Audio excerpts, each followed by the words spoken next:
Can you say something about different age? You already started to say like younger kids versus somewhat older kids. Can you say Hmm. something a little more about that?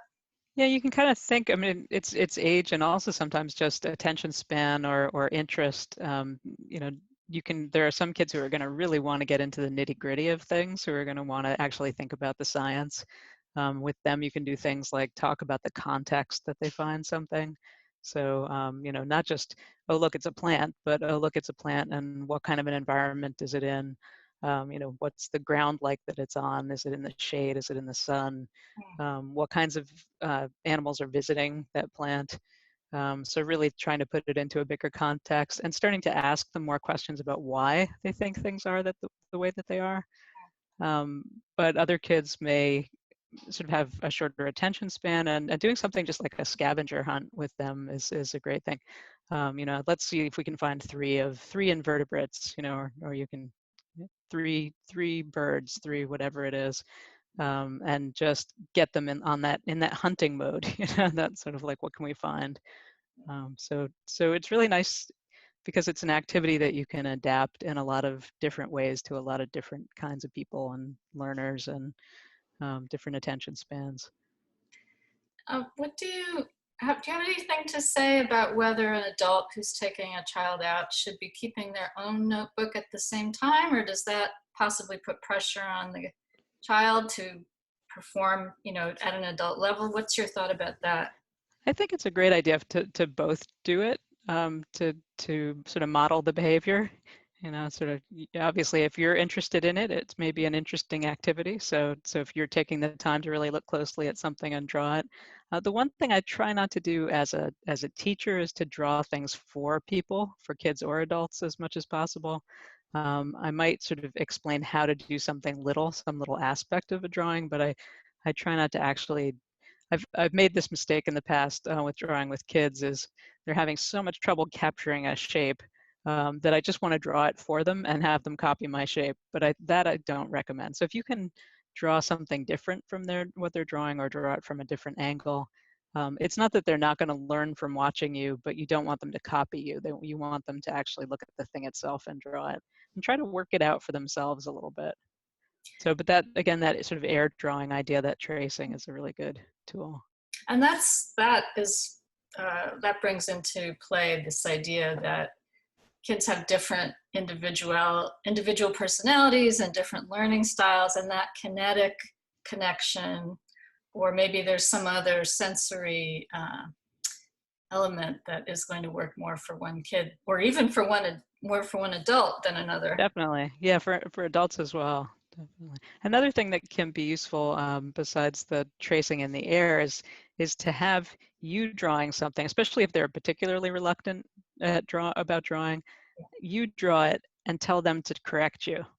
So you can first start drawing it sort of radically incorrect, and have you go, you know, sort of, no, no, no, it should be small like this, and get them to articulate, you know, describe things is also just a good way to get them noticing things, and having them help you with your drawing is always a good idea.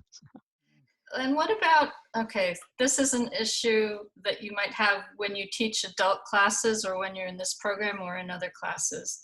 What about someone who's really reluctant to draw? How do you kind of break into that barrier they might have, or that impediment they might have, where they don't want to put pen to paper, pencil to paper? It's always tough, and people are different about this, but if you can talk to them a little bit about the drawing activity as being about the process and not about the product. So, you know, it doesn't really matter what it looks like, and it's, you know, that act of drawing and making a record of the thing that you're noticing. It's, you know, you don't need to show it to anybody.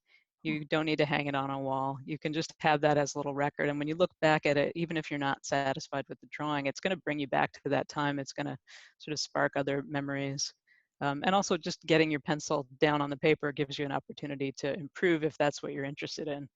um, but I like to describe myself as a recovering perfectionist, and and just try to show them that I understand how terrifying it can be, because I spent a lot of my childhood, like very tense and worried about every line being perfect, and that's really an impediment to learning and improving. And I feel like it slowed me down by 10 years, in my acquisition of skills. So.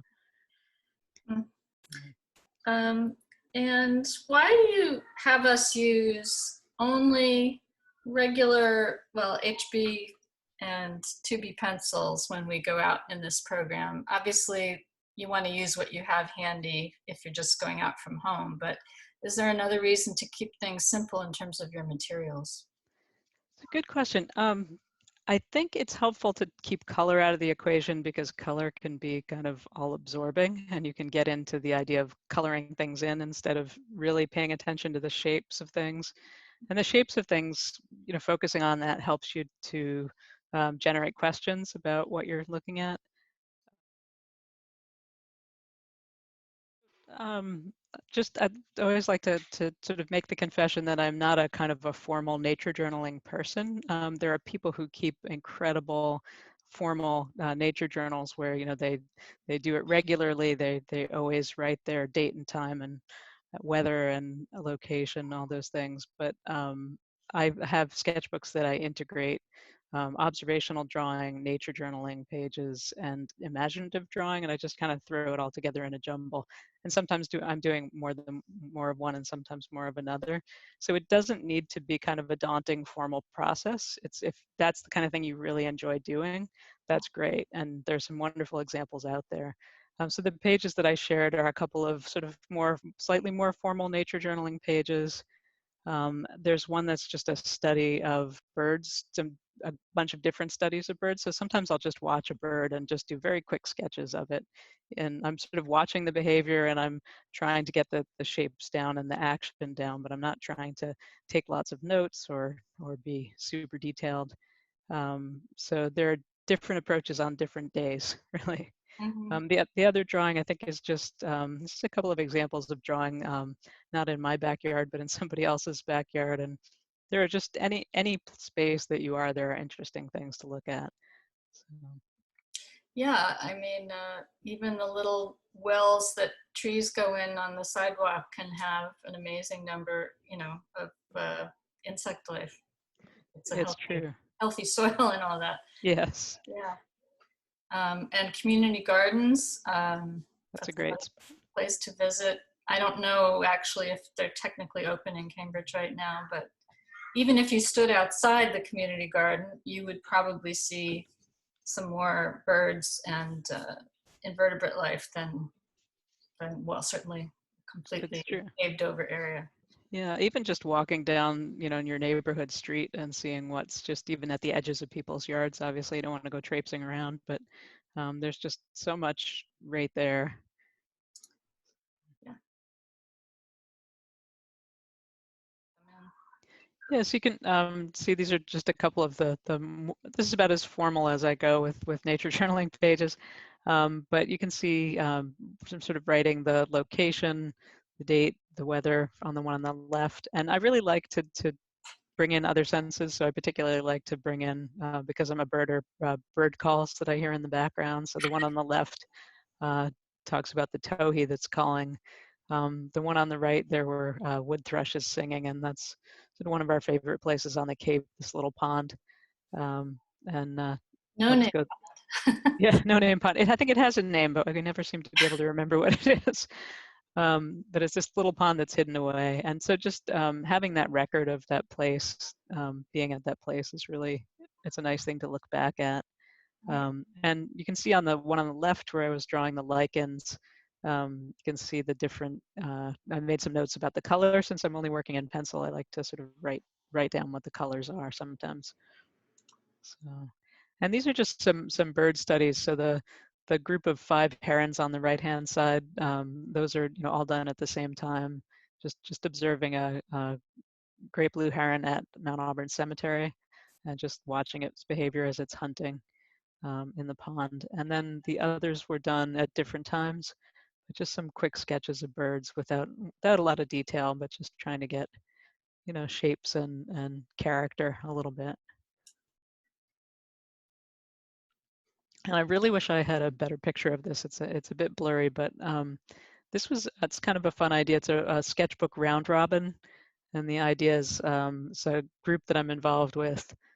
We sent a sketchbook around, and everybody did a double page spread in the sketchbook, sort of a nature journaling spread. And this was last spring, and I was just having a great time watching the irises at different stages, the irises in my yard. So just I love watching things unfurl and see how, how many different ways things unfurl.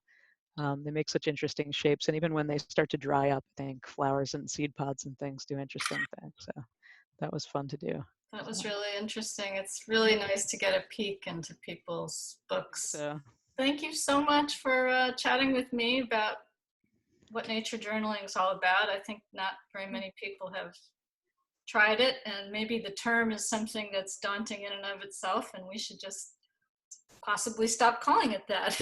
Just call it drawing outdoors, because right. that's really the